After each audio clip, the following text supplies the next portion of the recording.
Russia's ambassador to the U.S., Sergey Kislyak, joins us now. Mr. Ambassador, thank you for joining us. The United States is making it very clear that any diplomatic solution must include a pullback of Russian troops from Crimea. Is Russia prepared to meet that condition? Well, first of all, thank you for having me. Secondly, what kind of pullback from Crimea are talking about? We are now in the territory of Russian Federation because there are a lot of things that have happened, and one has to be very realistic about it. There was an expressed will of people living in Crimea to become a part of Russian Federation at the moment when there was an unconstitutional takeover of power with the use of force in Kiev. And they felt that this is a moment that is threatening the way of the life they wanted to conduct.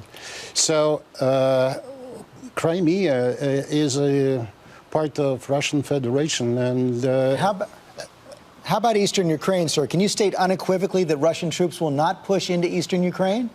Well, we have said so many times that we have no intent, no interest in crossing the border. But does that mean you won't do it?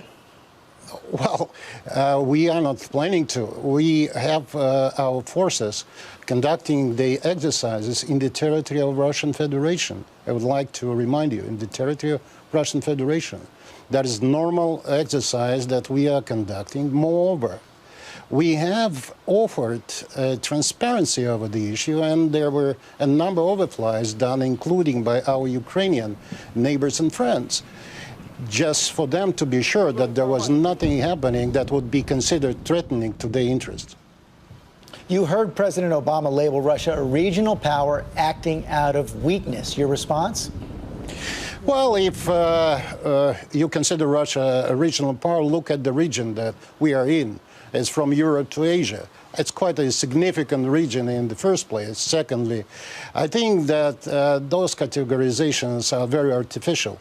We're a country with a lot of interest and a lot of things that we can contribute to throughout the world, but we certainly are not going to overstretch anyway.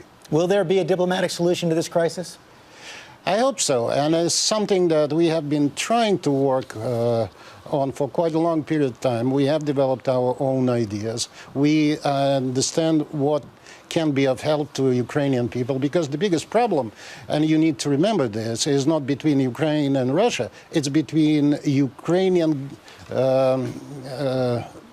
temporary government and the rest of the country. It's a country that certainly needs a revision of the constitution that would include a mechanism where the regions would be heard and the views will be taken on board.